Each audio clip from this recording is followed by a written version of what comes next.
Hey everyone, this is Michael again, and welcome to the AEW Dynamite review. Dynamite tonight was from the Footprint Center in Phoenix, Arizona, and the show just ended. And I know I said at the end of my Monday Night Raw review that I wasn't going to do a Dynamite review, but got the day off of work today, so doing the review. But Dynamite tonight, last week, it was a terrible show. This week, we got another terrible show. Very lackluster it was. Tony Khan, his booking, in my opinion, is just getting very lazy, in my opinion. We had an announcement that Tony Khan was going to make, but Adam Cole ended up announcing it, which the announcement was my reaction. I was like, really? That's the announcement that they were hyping up? I mean, I'll get to explain that when I get to it later. But look what we had on Dynamite tonight. We had the All-Atlantic Championship on the line. Orange Cassidy defend the title against Wheeler Yuta. We had the Acclaimed versus Lee Moriarty and Big Bill, which is W. Marcy, but of course they're calling him Big Bill because he's big. We had Saraya versus Skye Blue. Yawn. We had a Revolution Tag Team Battle Royal where the winners will get to face the Acclaimed and the Guns at Revolution, and also the winners of the Casino Tag Team Battle Royal, which is going to be taking place next week on Dynamite. So we're going to get the final team, and it's going to be for the AEW World Tag Team Championship at Revolution. And then in the main event, we had Jon Moxley versus Evil Uno. Yeah, this sounded like a very good Dynamite tonight. Yet this show was booked more like a AEW Dark or a AEW Rampage. This did not even feel like a Dynamite show tonight. Just by what we saw on the card tonight. But Dynamite tonight, terrible show, very lackluster.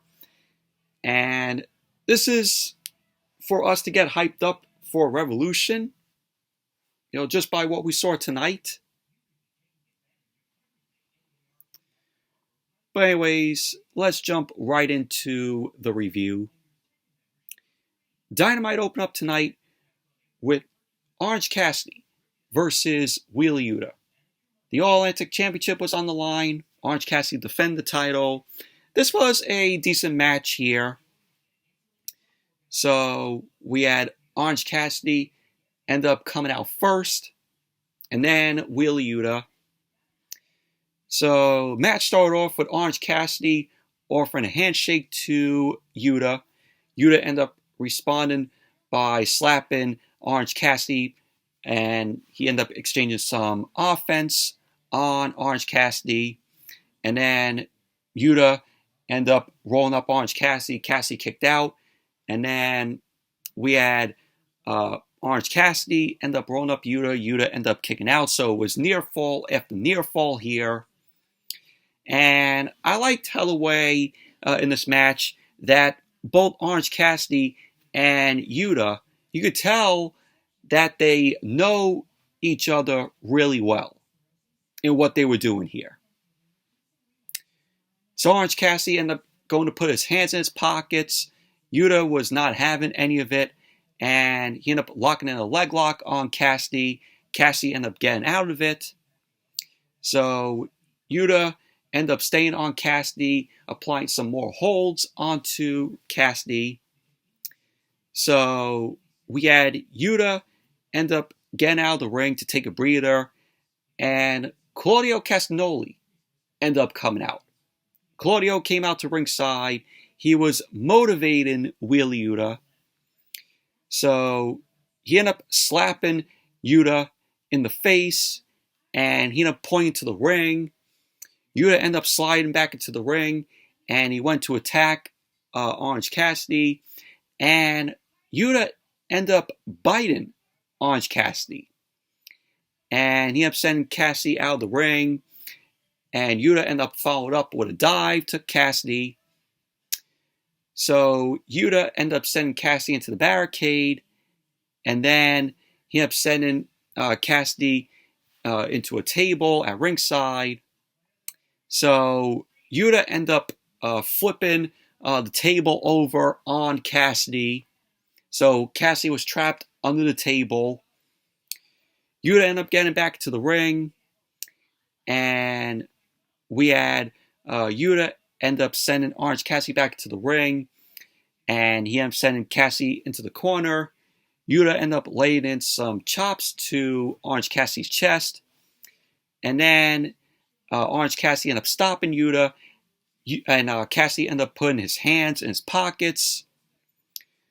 So we had Orange Cassidy end up delivering his kicks to Wheeler Yuta. You know, the crowd was going, oh, oh, oh. And then Yuta ended up delivering a rolling elbow to Cassidy. So Orange Cassidy delivered a head scissors, and he ended up kipping up, and he was taken down by Yuta. So we had Yuta end up getting in control of the match.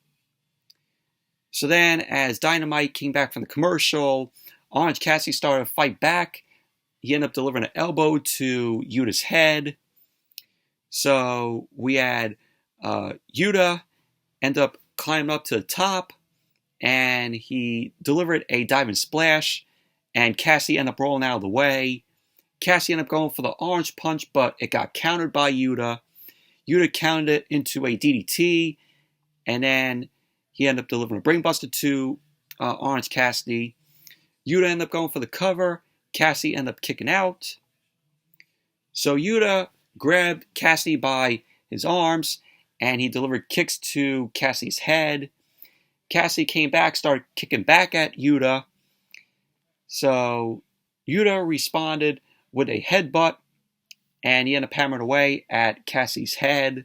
Now, I forgot to mention, there was, in picture-in-picture, we saw, Yuta was going at it at Orange Cassidy. He was laying in some chops to Cassidy, and then, once again, Yuta ended up biting Orange Cassidy's head. So Yuta thinking that he's Jon Moxley. So we had Yuta end up getting back into the ring. He ended up hitting a German suplex to Orange Cassidy. Orange Cassidy ended up countering out of a waistlock, locked in on Yuta. He ended up catching Yuta with a near fall, and Yuta ended up responding with a pin, which Cassidy ended up kicking out. So Yuta ended up spitting his gum at Orange Cassidy, and Cassidy ended up spitting right back at Yuta. They ended up exchanging elbows. So we had both guys end up down on the canvas, which led to the ref counting. So the ref ended up counting 7. Both men end up getting back up to their feet. So Yuta ended up avoiding getting dumped out of the ring. He ended up going for a pile driver on the apron to Cassidy, but Cassidy ended up countering that into a backdrop. Cassidy ended up delivering a DDT to Yuta on the floor, and he ended up sending Yuta back into the ring, and he hit a head scissors DDT to Yuta. Yuta ended up managing to catch Orange Cassidy, and he ended up going for the cover. Cassidy ended up kicking out. So at the end of the match, we had Yuta end up slipping out of a seatbelt, but Cassidy ended up making it back to his feet. He connected with an orange punch to Yuta. He ended up going for the cover. Yuta kicked out. So Orange Cassidy followed up with a beach break, and Cassidy ended up going for the cover.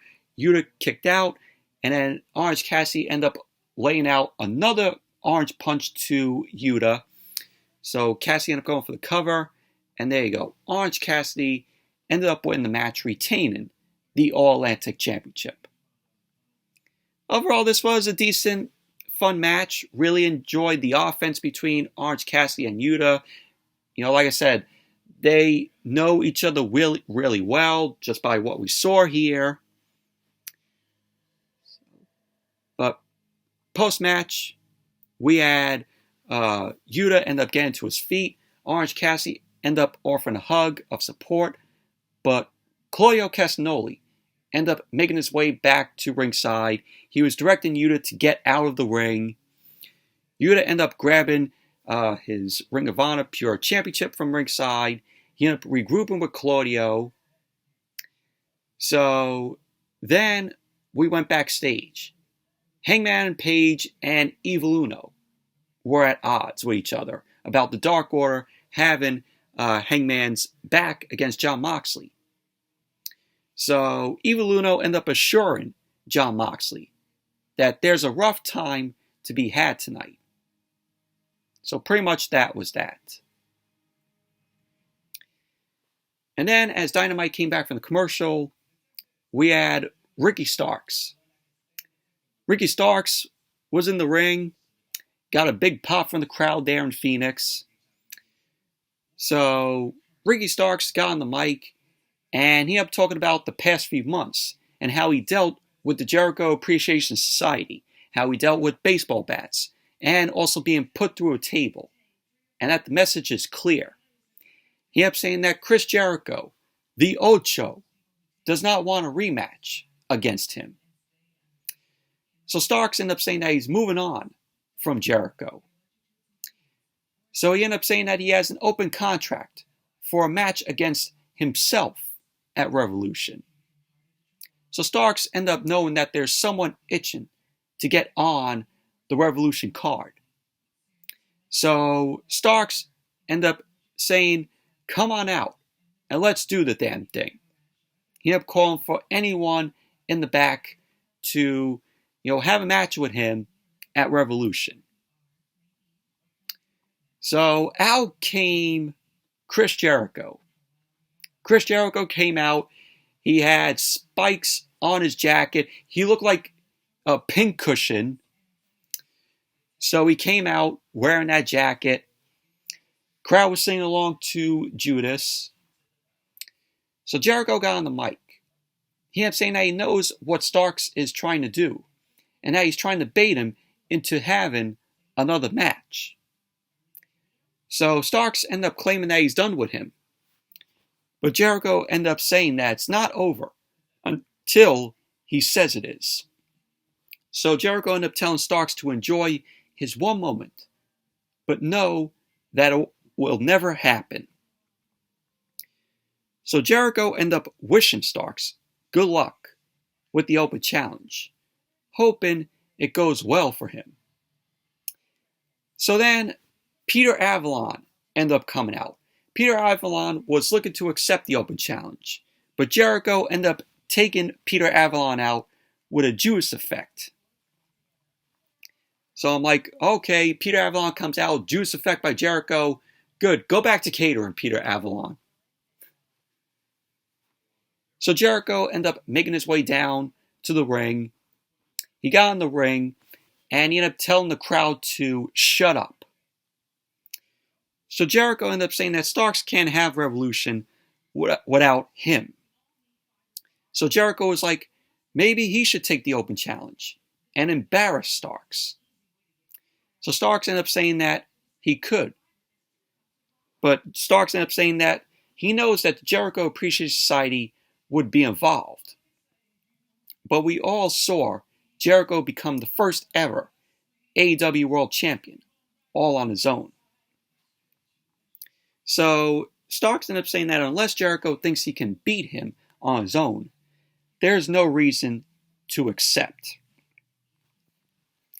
So Jericho insisted that he can in fact beat Starks one-on-one, going so far as to offer an addendum that the Jericho Appreciation Society stays in the back should he sign the contract. So Jericho was like, oh, I don't have a pen. So then Starks was like, that's okay. I have one. So Jericho ended up grabbing the pen from Starks, and he was looking menacingly at Starks, and Jericho ended up holding up the pen. You heard the pen click, and the crowd erupted at that, because this brought back, memories of when Jericho had the pen in hand when, of course, he was in WWE, and he had it. This reminded me of when he was like, you just made the list. So, and that's what I thought that Jericho was going to do. I thought he was going to do, Starks, you just made the list. So, Jericho ended up signing the contract. Jericho ended up telling Starks to be careful what he wishes, because nobody outsmarts the Ocho. So Jericho ended up heading back up the ramp, and pretty much that was basically that. But overall, this was a fun segment here. Hype for their match at Revolution. But fun segment it was. And it was good for Jericho to agree to having all of the Jericho Appreciation Society stay in the back, so we could get a one-on-one match with him and Starks. And then we had Lee Moriarty and Big Bill versus the Acclaimed. So, of course, Lee Moriarty and Big Bill, they're the firm. They were accompanied by Stokely Hathaway. The Acclaimed was accompanied by Billy Gunn.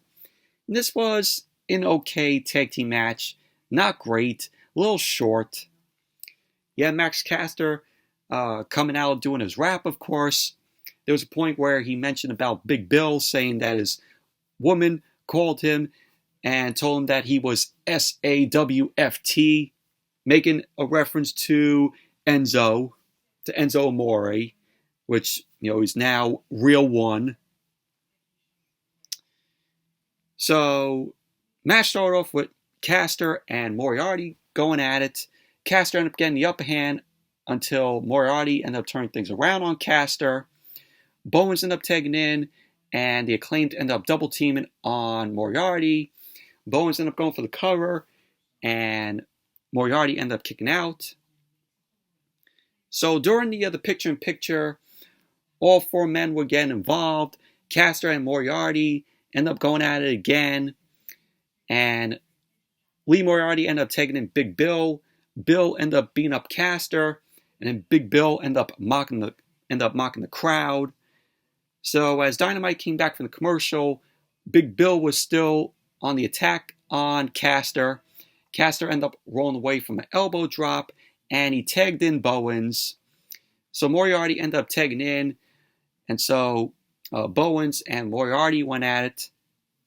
So Bowens ended up overwhelming on Lee Moriarty with some offense. Big Bill ended up running in, ended up taking some hits, and then Bowens ended up delivering a super kick to Big Bill, sending Big Bill into the corner. So we had Billy Gunn being taken out by Big Bill, who went after Bowens. So the Gun Club ended up going after their own father on the outside. So Big Bill ended up getting sent into the ring post. So Moriarty ended up getting a near fall on Bowens. So then we had Caster ended up delivering the mic drop on Lee Moriarty. And there you go. The Acclaimed end up winning the match. Overall, okay tag team match. Like I said, not great and a little short. And then post-match, the Acclaimed end up celebrating, and the Gun Club end up going up the ramp. And then after that, we had Tony Schiavone. Tony Schiavone was on the stage. He was getting ready to interview Christian Cage. Christian Cage ended up coming out. He made his return last week on Dynamite. He was still in the sling, and he ended up attacking Jungle Boy. And then it was revealed that, Christian's arm, was better. So that is what we saw last week on Dynamite. So then this week, Jungle Boy ended up blindsiding Christian Cage. Jungle Boy ended up going after Christian, and he ended up going to the back. And as Jungle Boy came back out on the stage, he ended up having 2 chairs in hand. And he was looking to go for the concerto to Christian Cage, but Jungle Boy ended up hesitating, and that led to Christian end up low blowing Jungle Boy. So we had Christian end up slamming Jungle Boy's head on the chair, and then that led to Jungle Boy being busted open, and pretty much that was basically that. But overall, this sets up, their match, for Revolution. It's going to be Christian Cage versus Jungle Boy. So it's going to be good.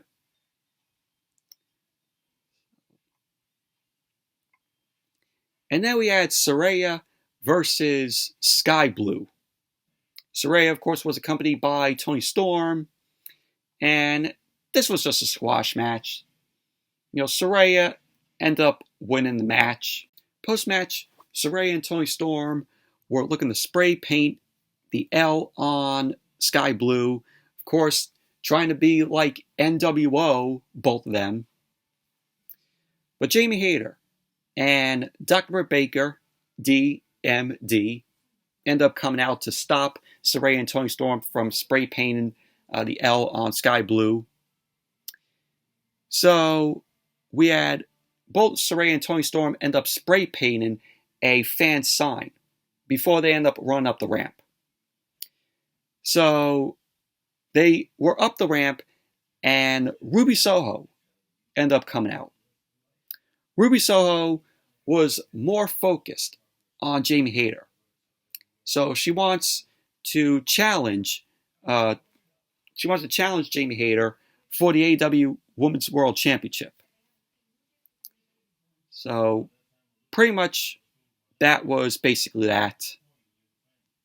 But overall, just a squash match, an easy win for Saraya. Skye Blue, they should just keep her on AEW Dark. I mean, she keeps taking loss after loss after loss. Jobber. And as Dynamite came back from the commercial, Bryan Danielson ended up making his way out to the ring. Bryan Danielson ended up speaking on his upcoming match at Revolution for the AEW World Championship, where he's going to be facing MJF. So Bryan got on the mic. He kept saying that it's great to be back in Phoenix, Arizona, which got a yes, yes, yes chant from the crowd. So Bryan ended up saying that he will do everything in his power to win the AEW World Championship. But first he wants to talk about what MJF said last week. He ended up saying that MJF hates him, so he tried to break the arm of a friend of his. He ended up saying that he tried to have him injured, so he can't make it to Revolution. So he ended up saying that MJF hospitalized William Regal. So then he got interrupted by MJF. MJF, the AEW World Champion, ended up making his way out, had a mic in hand. MJF ended up saying that Bryan may have these schmucks twisted, but he knows who he really is, and who he really is, MJF. He ended up saying, abandoned by all he considered friends, until he met a girl that convinced him that not everyone in this world is bad. So MJF ended up saying that he got down on one knee to propose to her. And what did she do to him? She left him. So MJF ended up saying that he's unlovable. And now the only thing that he has is the AEW World Championship. But everyone loves Bryan. He ended up saying that Bryan has something that MJF will never have. A family. And yet he takes all of it for granted. And then MJF made this personal with Bryan. MJF ended up mentioning Bryan's kids. and promising Bryan's kids that he's going to beat their dad badly and punish him at Revolution. So MJF ended up also promising Bryan a gift. So Bryan had enough of it. He ended up throwing fists at MJF.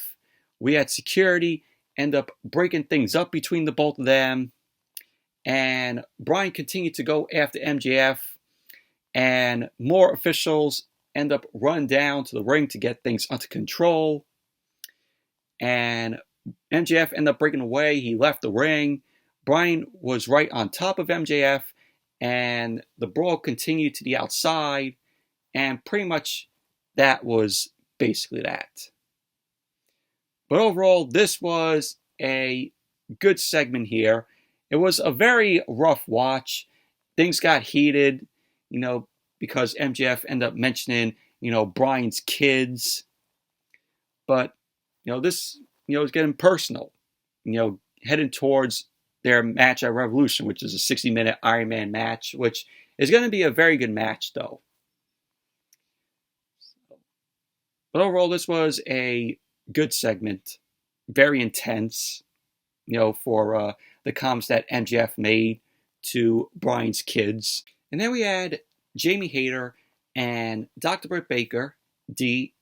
They had talking about what happened, earlier with Saraya and also Toni Storm, Ruby Soho coming out there. And, the woman won a shot at the AEW Women's World Championship. So we had Jamie Hayter end up saying that Saraya has been impressive, but Ruby Soho deserves a shot. So she ended up saying that at Revolution, it will be a three-way match. And Jamie Hayter ended up saying that she will beat both of them. So pretty much that was basically that. So it's going to be Saraya and Ruby Soho and Jamie Hayter. Three-way match. Title's going to be on the line. So I could predict that Jamie Hayter is going to pin Ruby Soho and Jamie Hayter is going to retain the title. That's how the way I see that going. And then we had the Revolution Tag Team Battle Royal. The winners will join the four-way tag team match at Revolution for the AEW Tag Team Championship. Did not even care for this. I mean, we saw Matt Menard and Angelo Parker in there. They weren't even in the ring. We had the Lucha Brothers in there, Penta and Rey Fenix. We had Mark Briscoe out there, and he was dealing with Josh Woods. So then we had also, Top Flight in there, and also Preston Vance and Roosh. We had Jay Lethal and Jeff Jarrett. And we also had the Best Friends, Chuck Taylor and Trent Beretta. Danhausen was on the outside. And then you had Satnam Singh also there. So later on, Danhausen got into the ring. He was tossed over the rope by Matt Menard and Angelo Parker. And Danhausen wasn't even in the match. So Danhausen ended up cursing Matt Menard and Angelo Parker. So they end up getting eliminated by the Best Friends. And then Jeff Jarrett and Jay Lethal end up eliminating Chuck Taylor. And it was down later on to Trent Beretta and Jeff Jarrett. So Trent ended up trying to throw Jeff Jarrett out and eliminate him. But Jeff Jarrett was saved by Satnam Singh. So there's a point where Jay Lethal was being saved by Satnam Singh and Jeff Jarrett. So like I said, Satnam Singh ended up saving Jeff Jarrett, and Jeff Jarrett ended up sending Trent over the top rope. And there you go. Jeff Jarrett and Jay Lethal end up winning the Revolution Tag Team Battle Royal. And so they are going on to Revolution, the 4-way tag team match for the AEW Tag Team Championship. This was awful. This was terrible. It's 2023, and Jeff Jarrett is getting a title shot. He's getting, a shot at the tag team titles with Jay Lethal. What a bad booking decision by Tony Khan. You have many other tag teams that could have won the match. Yeah, you could have had Aussie Open. They were in the Battle Royal here. They could have won the match. You could have had Top Flight win the match. You could have had the Lucha Brothers win it.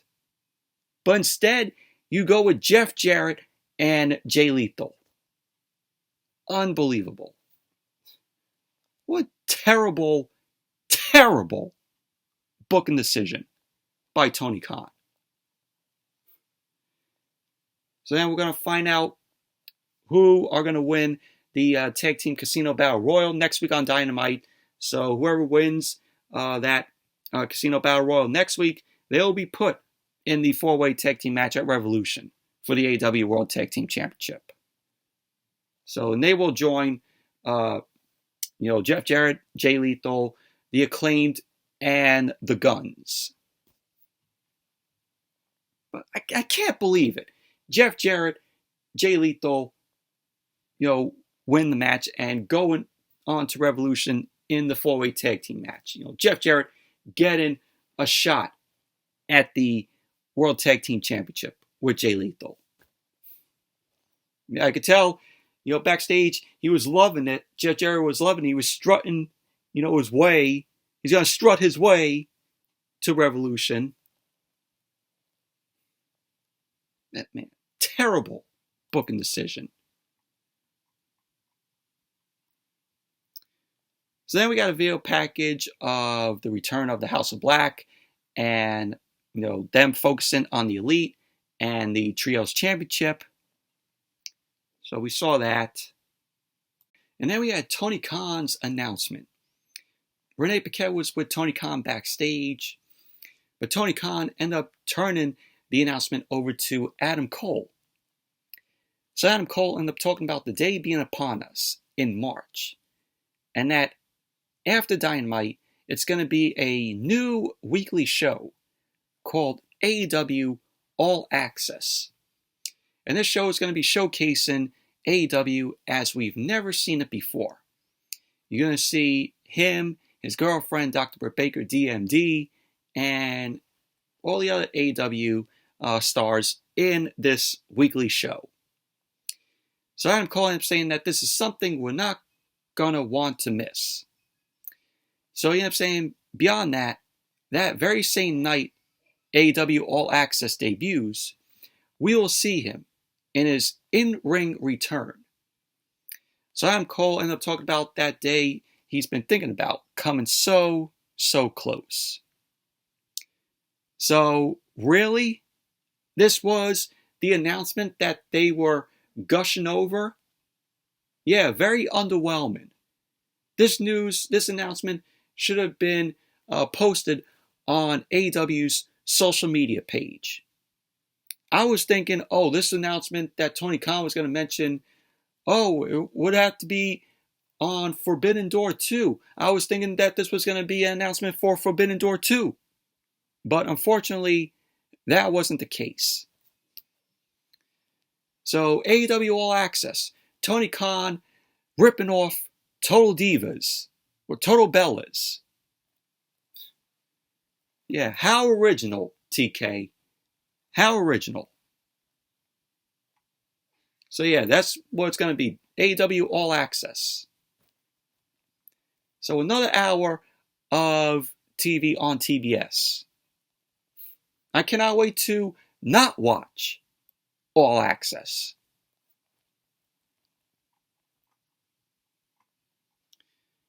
So then we went backstage and we saw Jay Lethal and Jeff Jarrett celebrating their win in the Revolution Tag Team Battle Royal. And then Austin and Colton Gunn end up showing up. And they end up discussing of them working together come Revolution. So that was that. So then we had the main event. Jon Moxley versus Evil Uno. So Moxley ended up making his way out to the ring. Evil Uno and Hangman Adam Page were backstage. And we go to picture-in-picture. Mox ended up continuing head to the ring. Evil Uno made his way down to the ring. And the match got underway. Evil Uno ended up charging at Moxley. He was delivering some chops in the corner. Moxley ended up firing back with some chops of his own to Evil Uno. Hangman Page was shown watching from the back. Moxley ended up delivering a boot into Evil Uno's face. Evil Uno then started to turn things around, being up on Moxley with his vest. Evil Uno ended up staying on the attack on Moxley. He ended up hitting the corner splash to Moxley, and then he sent Moxley into another corner. So Evil Uno ended up hitting another chop to Moxley, and he ended up going for a superplex, but Moxley ended up fighting back. He ended up pulling at Evil Uno's mask, so Evil Uno ended up backing away. So Evil Uno then delivered a big boot to Moxley, sending him off the apron. So Evil Uno ended up climbing up to the top and delivered a senton onto Moxley. So we had Evil Uno end up mounting up on Moxley with some punches. Moxley ended up getting back to his feet. He ended up getting back into the ring. He was playing possum with Evil Uno back on the outside, and he ended up sending Evil Uno into the ring steps. So we had Moxley hammering away at Evil Uno with some blows. Evil Uno was able to start fighting back on Moxley, and he delivered a pile driver onto Moxley. So Evil Uno ended up going for the cover. Moxley ended up kicking out, and Evil Uno was busted open. He was gushing blood. And we had Moxley end up hammering elbows into Evil Uno's head. Moxley ended up turning Evil Uno around, ended up locking in the Bulldog choke onto Evil Uno. So Evil Uno was struggling to get back up. He was fading slowly, but Evil Uno ended up fighting back to his feet. Moxley ended up wrapping his legs around Evil Uno's body, bringing Evil Uno back down. So Evil Uno was out. The ref ended up calling for the bell. So there you go. Jon Moxley ended up winning the match. Post-match, the Dark Order ended up running down since Moxley wouldn't let go of the hold. And the Blackpool Combat Club ended up running down. We had Claudio Castagnoli and Wheeler Yuta. They were going at it with the Dark Order. So Hangman and Page end up running out. And Hangman and Page end up wrapping barbed wire around his hand. And he ended up hitting Moxley in the head with the barbed wire, which busted Moxley open. Moxley was bleeding. And pretty much that was basically how Dynamite went off the air. Overall, Moxley and Evil Uno, the match was just okay, in my opinion. But what a terrible Dynamite this was. Very lackluster. But anyways, that's it for the Dynamite review. Thank you all for watching. Hope you all enjoyed this review. Give the video a thumbs up, comment, subscribe. And the next video will be a movie review of Cocaine Bear, which I am seeing the film tomorrow. So that will be the next video. Possibly be up tomorrow after I come back from seeing it. So it'll be a movie review of Cocaine Bear, which I'm looking forward to. You know, it's based on a true story of a bear, doing cocaine or had cocaine in its system. So, but that'll be the next video. So until then, see you all with the movie review of Cocaine Bear.